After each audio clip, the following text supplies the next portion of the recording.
ఆమోసు గ్రంథం 5వ అధ్యాయం 13వ వాక్యాన్ని మనం చదువుకున్నప్పుడు, ఇది చెడు కాలము గనుక ఈ కాలమున బుద్ధిమంతుడు ఊరకుండును. ఈ లోకంలో సొదొమ గుమ్మాల కంటే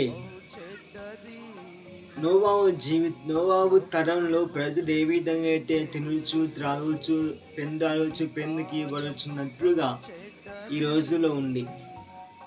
ఈ కాలం అంతా చెడిపోయిన కాలం ఇది. చెడిపోయిన ఈ యొక్క యుగంలో, చెడిపోయిన ఈ యొక్క కాలంలో మనం బుద్ధిమంతుడిగా మనం జీవించాలని వాక్యంలో క్రియరాయబడింది. ప్రభు నందు ప్రియమైన దేవుని సంగమా, ఈ లోక యాత్రలో ఈ యొక్క చెడిపోయిన ఈ చెడు కాలంలో మౌనంగా సాగిపోవాలి. నీ వంతుగా క్రైస్తవునిగా సువార్తను ప్రకటించాలి.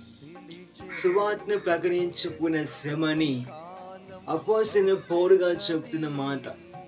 కాబట్టి ప్రియమైన దేవుని సంగమా, ఈ చెడు కాలం గనుక ఈ కాలమున నీ ఊరకుండమని నేయబడింది. దేవుని ఆరాధించే మన జీవితాలలో లోతు ఏ విధంగా అయితే ఆ చెడు తరంలో మనం జీవించారో లోతు వల్లే ఆ విధంగా మనం ఉన్నాం. ఎక్కడ చూసినా ప్రజల్లో పాపం విచ్ఛిన్నమైపోతా ఉంది.